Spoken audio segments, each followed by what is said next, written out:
उलझन में उलझी हुई है। जैसे एक मकड़ी जाल डालती है, बुनती है, बड़ी डिजाइन से जाल को बनाती है और बीच सेंटर में बैठ जाती है, चारों ओर सपोर्टें लगा देती है, लेकिन उसको पता नहीं है कि ये जाल कभी टूट सकता है। इसलिए संत कहते हैं, ऐ इंसान, तू अपने कर्मों में ऐसे उलझा हुआ है जैसे मकड़ी अपने जाल में उलझी होती है। इंसान सारी जिंदगी के जाल बुनता रहता है, ये कर्मों के जाल में उलझ जाता है। ये इसने सपोर्टें लगाई हैं, बेटी बेटा कुटुंब कबीला, ये सारी सपोर्टें लगाई हैं, ये आखिर में टूट जाती है, जीव जंगलात के हाथों चढ़ जाता है, कोई काम नहीं आते। इसलिए संत कहते हैं कि ऐ इंसान, एक कर्मों के बंधनों से आजाद होने के लिए क्या करना है? ये मनुष्य को मिला है, बड़ा सुंदर मिला है। इसमें बैठकर हमें नाम जपना है, इसमें बैठकर हमें परोपकार करने हैं, परमार्थ करना है। बड़ा सुंदर जीवन मिला है हमें। एक जीवन की गाड़ी के लिए बड़े सुंदर तरीके से विषयों से दूर रहकर इसको चलाना है, जीवन यापन करना है। इसलिए कहते हैं, उलझन में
का कारण है तो हमारे अपने विषय हैं। संतों ने लिखा है, जितने सुख संसार की देती माया था, जितने हम सुख भोगते हैं, जितने हम विषय विकार भोगते हैं, उतने ही हम कर्मों के दलदल में घुसते चले जाते हैं। इन कर्मों के दलदल से निकालने के लिए संत आते हैं। संत कोई आपके जाति धर्म में छुड़ाते, संत आपकी कोई परिवार में छुड़ाते। आप परिवार के साथ रहिए। परिवार का जो कर्ज आपके साथ है वो कर्ज भी अदा करना है और इसमें से थोड़ा टाइम निकाल कर अपने मालिक की भजन बंदगी करनी है, जो सारी दुनिया का मालिक है, जो सारी दुनिया का मालिक है, जिसने खंड ब्रह्मांड देवी देवता बनाए हैं। वो राम सत्य न कटा बाहर नहीं है घट में सूझत नहीं लानत ऐसी जिंद तुलसिया संसार को वह मोतिया। इस संसार में आंखों पर मोतिया बिल की पत्थर चढ़ी हुई है। ये कैसे मालिक को पहचाने, ये कैसे संतों को पहचाने। ये मन के हाथ चढ़ा हुआ है। आप इसके साथ ये दुश्मन काम क्रोध लोभ मोह अहंकार ये सब लगे पड़े हैं। आत्मा की ऐसी खींचातानी होती है जैसे कुत्ते एक हड्डी को खींचातानी करते हैं। इस प्रकार कर्मों के दलदल में हमारी आत्मा की खींचातानी होती है। इसको शांति नहीं मिलती। शांति का जो रास्ता था वो संतों के हाथ है। संतों ने बताया है, लेकिन ये संतों की बात नहीं मानता। संतों की भी बात नहीं मानेंगे जिन्होंने पुराने लेख होते हैं। पहले बने प्रारब्ध पाछे बना शरीर, तुलसी अचरज मन में धारे भी इनके पहले प्रारब्ध में लेकर आता है। तब हमें मालिक की चर्चा अच्छी लगती है, परमात्मा की बातें अच्छी लगती है। नहीं तो कौन सुनने वाला है इनको। सारी दुनिया खाने पीने में उम्र गुजार देती है। संतों ने कहा है कि इंसान ये 5 तत्व का पुतला मिला है। ये 5 तत्व का पुतला है।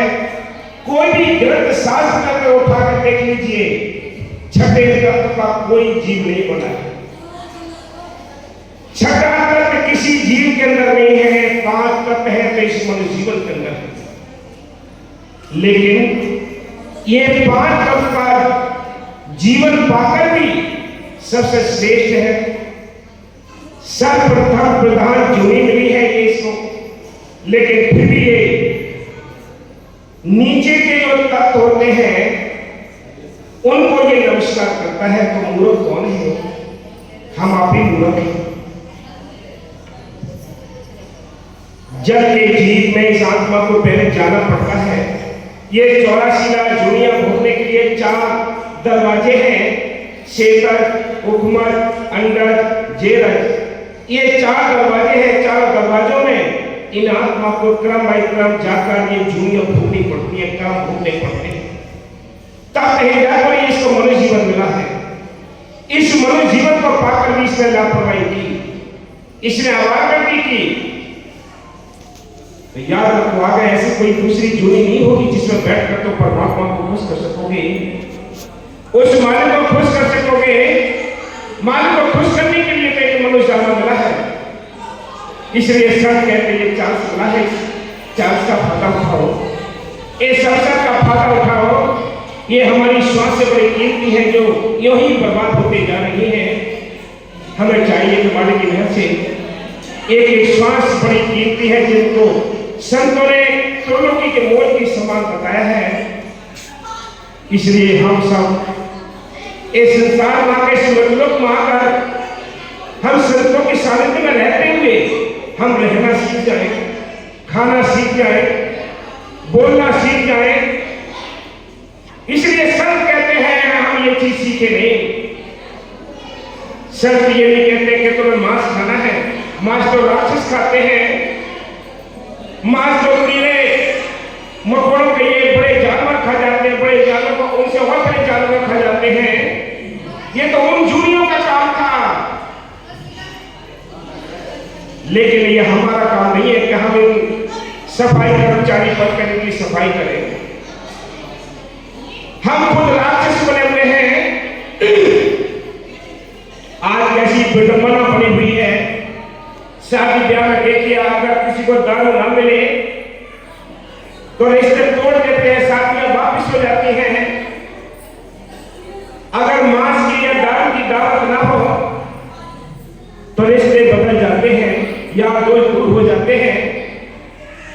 लेकिन करें क्या, मन के मते न चालियो, मन है पक्का चोर, ले डूबे मझधार में जो छूटे हाथ से दो। ये मन ने सभी जीवों को कैद कर रखा है, अपना कब्जा सारी जूनियों पर चला रखा है, सारे जीवों पर चला रखा है। ये आजाद कैसे होगा? हम सब बंधनों में हैं। ये बंधन बड़े प्राचीन हो गए हैं। इनसे निकलने के लिए हमें कोई सहारा चाहिए।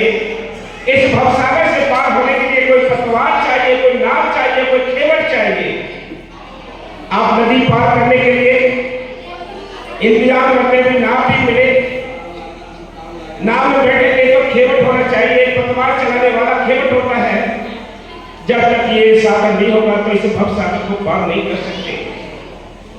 इस भवसागर को पार करने के लिए संत आपके खेवट होते हैं, नाम आपकी पतवार है।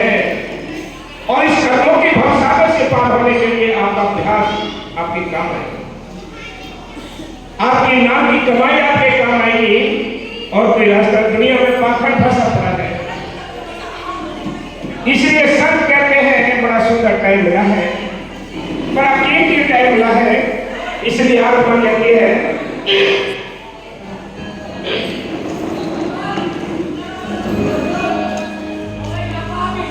थोड़ी आवाज कम करें।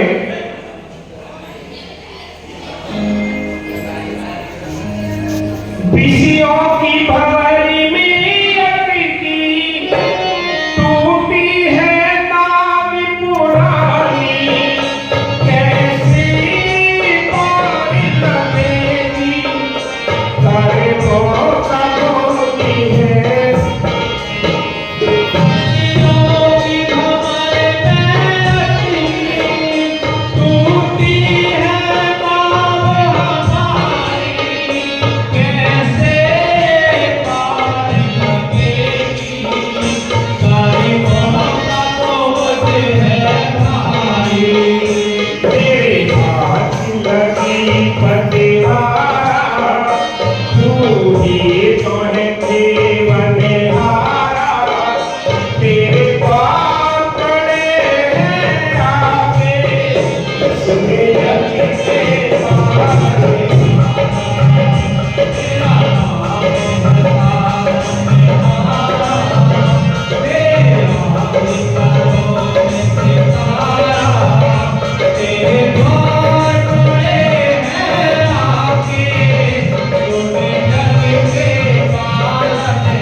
आगे क्या लिखा है?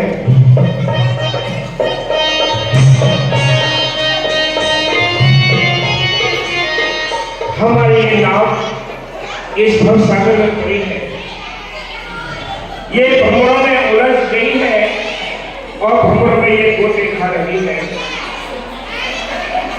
ये भंवरों में गोते खा रही है। इसको पार करने के लिए क्या करना है?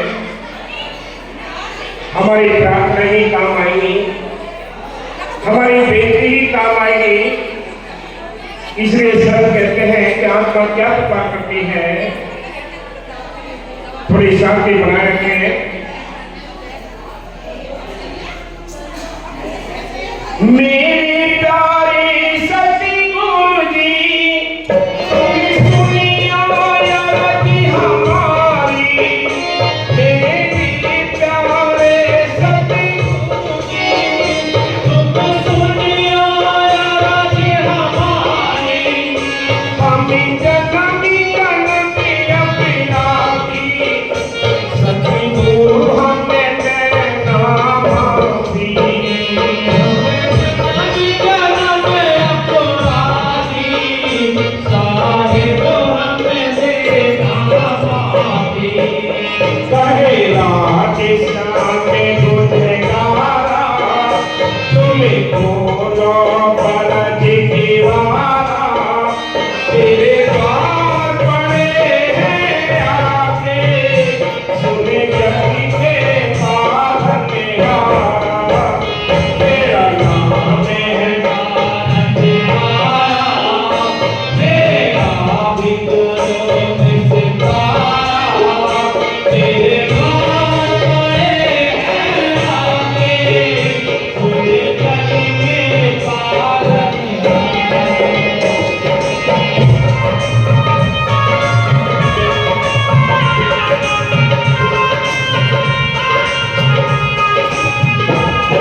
सब कहते हैं, बड़े प्यार से समझाने की कोशिश करते हैं।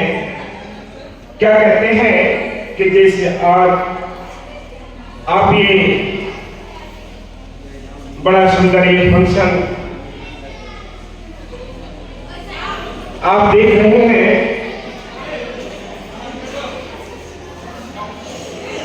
आज दो दिलों का जो मिलन है,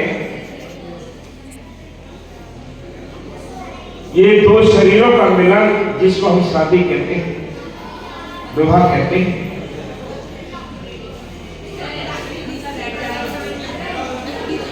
ये केवल शरीर का मिलन है, ये देह का मिलन है। मिलन क्या है? बाबा नरेश साहब जी समझाया करते थे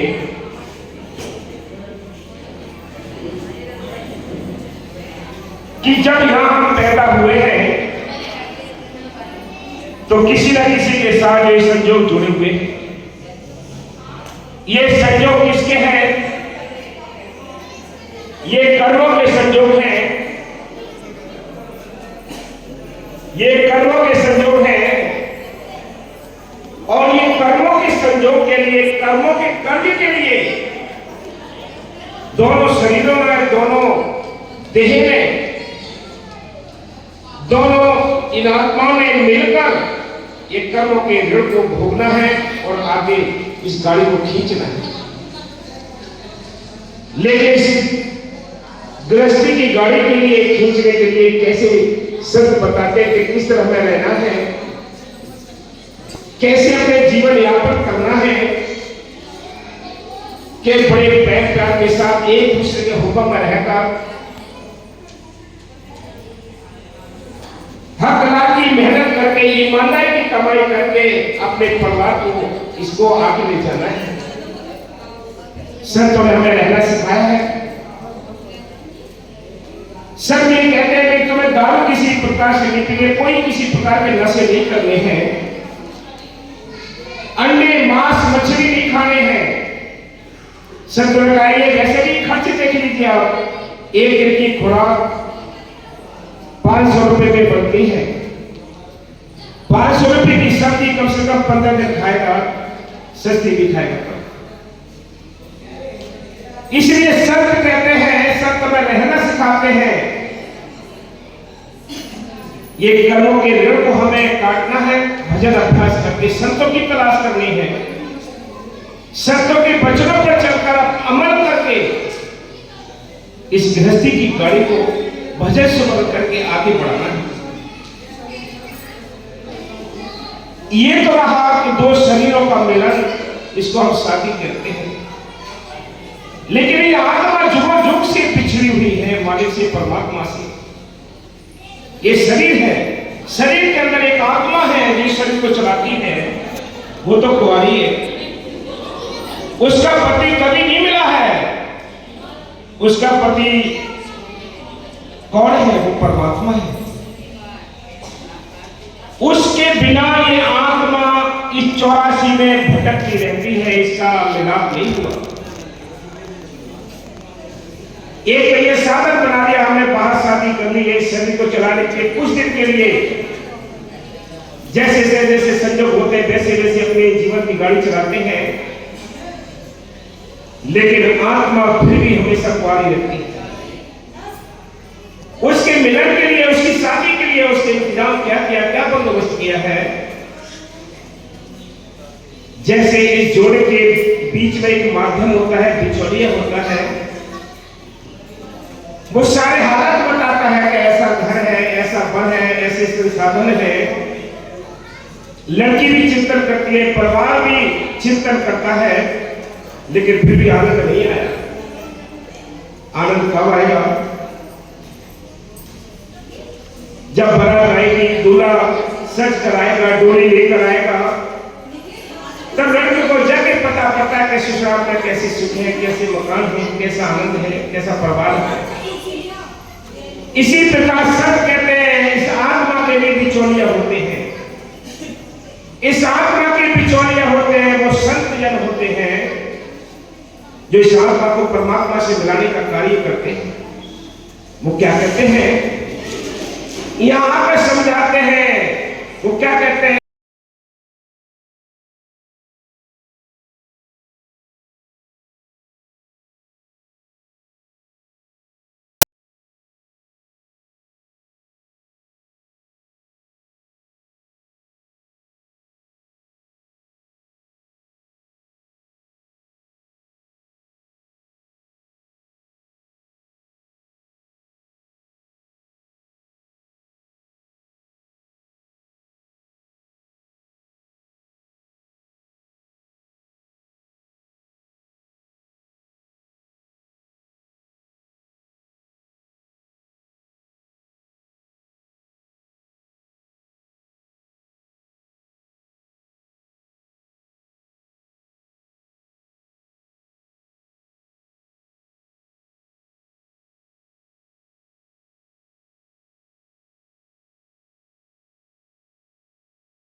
तू काया के अंदर उस मालिक की तलाश कर, तू जग के अंदर मत कर, संसार के अंदर मत कर। वो मालिक है तो तेरी काया के अंदर बैठा है, लेकिन मिलेगा किसी मेडिटेटर के जरिए, किसी माध्यम के जरिए, किसी संतों के जरिए मिलेगा, और तो इससे मिलने का रास्ता नहीं है।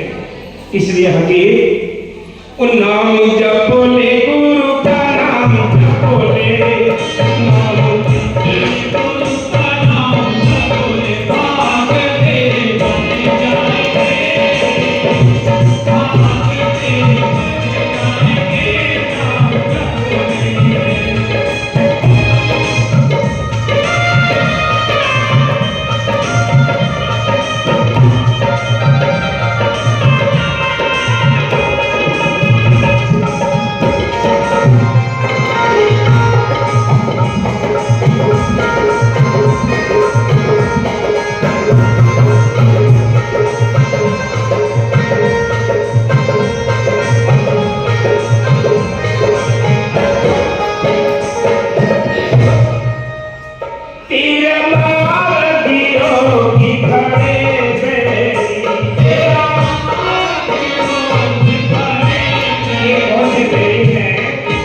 ये बैरी तेरे पीछे पड़े हैं, तुझे पता नहीं है। ये बैरी है काम, क्रोध, लोभ, मोह, अहंकार, इंद्रियां, रजोगुण, तमोगुण, सत्वगुण। ये रोम रोम दुश्मन बैठे हैं। आत्मा अकेली है, वो अपने घर वापस जाना चाहती है, लेकिन बैरी इसको रोके खड़े हैं, इसका मारा रोक लिया है। तेरा मार गिरोगी खड़े बैरी, तेरा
ये 84 का जेब खाना है, जिसमें 30 लाख प्रकार के दरखत हैं, 27 लाख प्रकार के कीड़े मकोड़े हैं, 14 लाख प्रकार के पक्षी हैं, 9 लाख प्रकार के पानी के जीव हैं, 4 लाख का भूत प्रेत देवी देवता मनुष्य जीव।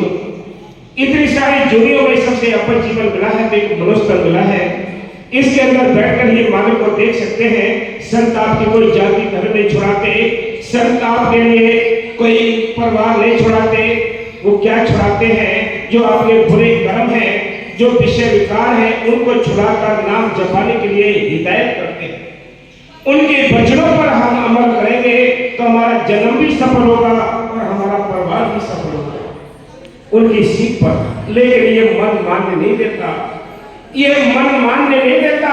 मन के मते न चालियो, मन है पक्का चोर, ले डूबे मझधार में जो छूटे हाथ से दूर। ऐसा इस भावसागर में तेरे ये जीवन रूपी नाव पड़ी है और तेरे हाथ से पतवार छूटी हुई है, तुझे तो डूबना ही डूबना है। इसलिए संत कहते हैं ये सुंदर जीवन मिला है, लेकिन हम हीरा से जन्म को बर्बाद करते हैं।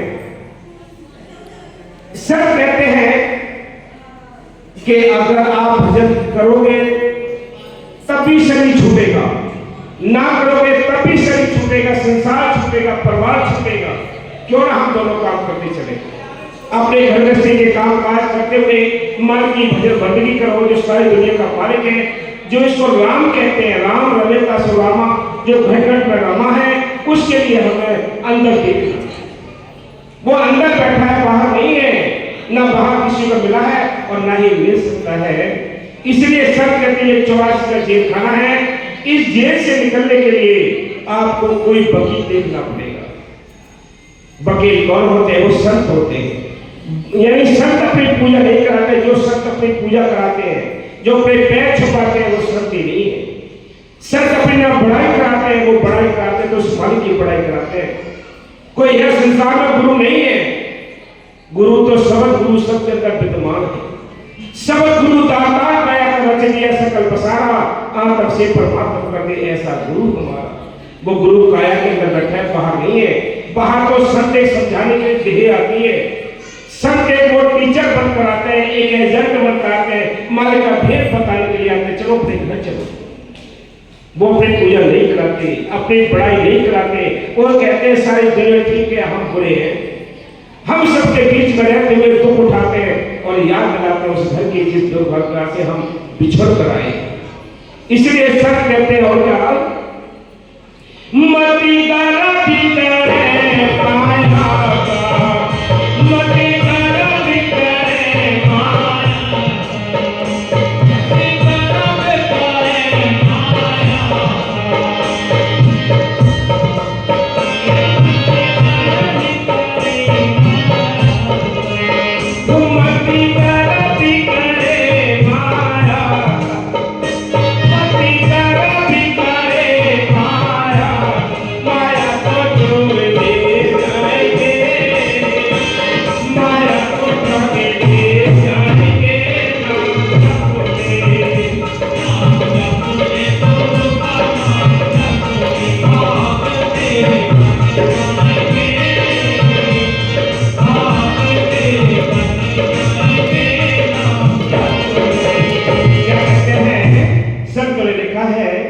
कि मत गर्म करे माया का, जिस माया को इकट्ठे करने में तूने सारी जिंदगी गुजार दी।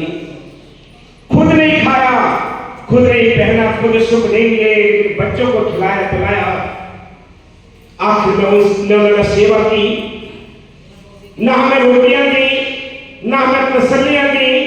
2 माँ बाप 10 बच्चों को पाल लेते हैं, किसी के साथ वो भेदभाव नहीं करते हैं, भेदभाव नहीं करते हैं। 2 माँ बाप 10 बच्चों के लिए एक समान पालते हैं। लेकिन वही बड़े होकर एक कुछ कहता है, एक कुछ कहता है, एक मारता है, एक गालियां देता है, एक रोटी देता है, एक बिल्कुल देना कर देता है। कभी कभी अभी मैंने सुना है कि बाप खत्म हो गए, लेकिन वो बेचारा देखने को भी नहीं आया ये बेटा। ये क्या है? ये कर्मों का लेखा है, ये कर्मों का लेखा है। या संत कहते हैं इस संसार में तेरा अपना कोई नहीं, तेरा अपना तो वो मालिक बैठा है जो अंदर है, वो ही तेरी हेल्प करेगा। जब हम बाहर जाते हैं, कई प्रदेश जाते हैं या शहर के लिए जाते हैं, जब रास्ते में कोई घटना घट जाती है, उस घटना से हम बचते हैं तो शुक्रिया अदा करते हैं, कान पकड़ते हैं कि मालिक तूने बड़ी मेहर की जो आज हम बच गए। घर आकर वापस जब आते हैं, घरों में सभी सदस्यों से कहते हैं कि मालिक की अगर मेहर न होती, जब ऐसे कोई मालिक को मानता है या नहीं मानता है, फिर भी ये कहता है आखिर में उसको याद दिला देती है घटना, क्या मालिक ना होता तो हम बचते। कौन याद आया? कौन साथी था उनका? कौन सगा साथी था? जो अवसर रहने वाला है साथी, वो मालिक अंदर बैठा है।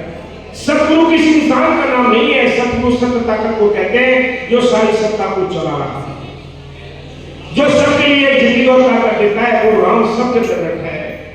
इसलिए सब कहते हैं ए इंसान, तो विचार करके तो देखो, वो अवसर रहने वाला शत्रु तुम्हारे अंदर बैठा है, बाहर नहीं है।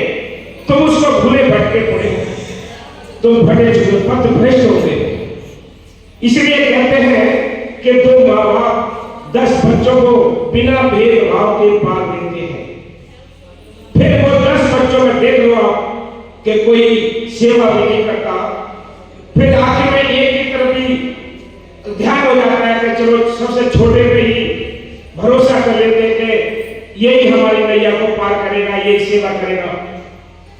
जब उधर पर ध्यान होता है तो जो और बाकी बच्चे हैं वो उसकी तरफ दुश्मन बन जाते हैं कि सब इनको ही दे दिया, सब इनको ही दे दिया। पूरी जिंदगी जो कमाई की आपने, उसकी आंख में खींचत आनी होती है।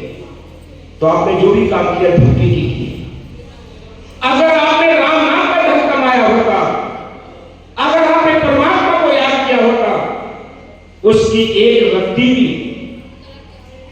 एक फल भी आपको नहीं मिल सकता, ना कोई छीन सकता है, ना कोई ले सकता है, ना वो बढ़ सकती है दौलत। ये राम नाम की दौलत बढ़ नहीं सकती। ये राम नाम की दौलत, इस पे मुकदमा नहीं लगते। बाहर की जिंदगी में कमाई हुई दौलत के लिए मुकदमा लग जाएंगे, लेकिन राम नाम की दौलत पर मुकदमा कभी कोई नहीं लगाता है। ये तुम्हारे अपने खाते में जमा हो जाती है और आप भी अपने खाते में तुम्हें मिल जाएगी। यहां भी काम आती है, पर लोग में भी काम आती है। ऐसी कमाई का भी तो कोई ध्यान रखो, कोई चिंता करो। बाहर कर्ज हो जाता है, इंसान कमाने के लिए देश प्रदेश जाता है, बड़ी मेहनत करता है, मेहनत करके उस कर्ज को निपटाता है। जब तक कर्ज नहीं निपटता तब तक उसको चैन नहीं पड़ता। जब कर्ज खत्म हो जाता है तो सुख की नींद से सोता है कि मेरा कर्ज खत्म हो गया।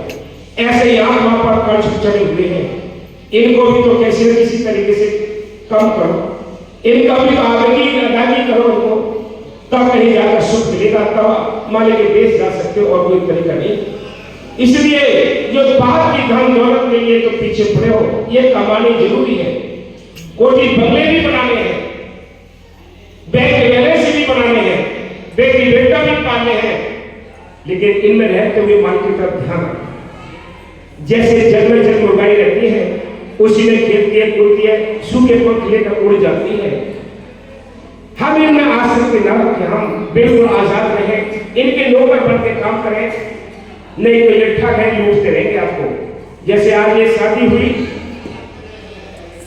अगर 4 बच्चे हैं तो एक यानी क्रमाई क्रम होकर शादी होगी। ये कथी तो है भाई, 10 लाख से 5 लाख से एक जेब कट गई, 2-3 साल बाद फिर अगली शादी हुई तो 2-4 लाख से फिर जेब कट गई।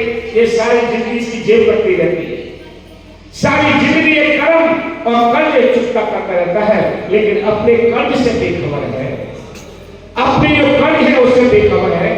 इंसान यूं ही अपना टाइम गुजार रहा है। इसलिए उन नामी जप ले, गुरु का नाम जप ले, नाम जप ले,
जिस काया को अपने गुमान करते हो, इस काया में भी धोखा दे जाना है। और चीज तो बाहर है, बैंक बैलेंस आपका बाहर है, जाति धर्म बाहर है, मान सम्मान बाहर है, सब कुछ बाहर है, लेकिन ये काया को हम साथ लिए घूमते, इस काया में भी हमारा साथ नहीं देना है। कुछ समय के बाद ये आंखें ओझल हो जाएंगी, कान बहरे हो जाएंगे, डांट बात निकल जाएंगे, बाल सारे सफेद हो जाएंगे, जब ये सुखड़ जाएगी, क्या रोक पाएंगे हम? क्या हम इनको रोक पाएंगे? लेकिन आखिर में क्या होगा, परिवार के लोग इसके कोयले बना देंगे, इस काया के कोयले बन जाएंगे, जिनको आखिर में फूल कहते हैं, जिनको आखिर में संसार से चुनकर लाते हैं। आपने देखा होगा संसार से, उस चिता में से वो फूल चुनकर लाते हैं, वो कोयले चुनकर लाते हैं। उन कोयले को लाकर हम अपने घरों में नहीं रखते। जिन कोयले ने सारी जिंदगी भर कमाकर बच्चों के पालन पोषण की, खेती बाड़ी की, बैंक बैलेंस बनाई, बेटी बेटाओं का पालन पोषण किया, उन कोयले से बच्चे डरने लगेंगे। इसलिए संत कहते हैं धोखे की दुनिया में क्या देख रहे हो? और क्या जब भी तकी रंगे है तर तर संगे है,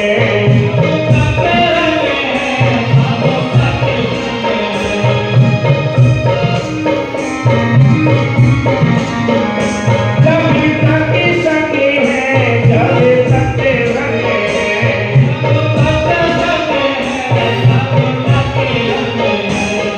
आखिर को मुखे तोड़े जाएंगे, आखिर को मुखे तोड़े जाएंगे, नाम जपोगे।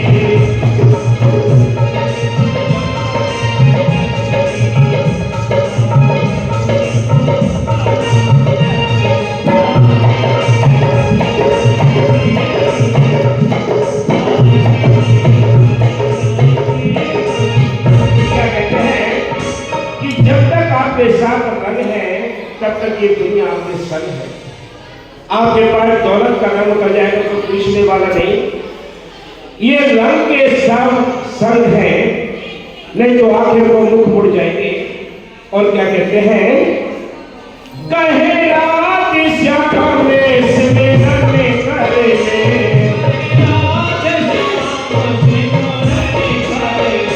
कहे रात श्याम में सिमरन करे,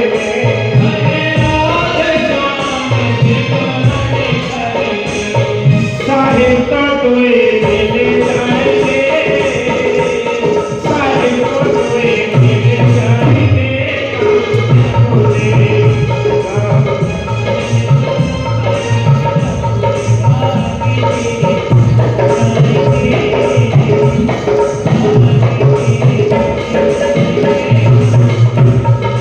तो सभी सदगुरु के प्यारे साथ संगत जिज्ञासुओं से हाथ जोड़कर बेनती है।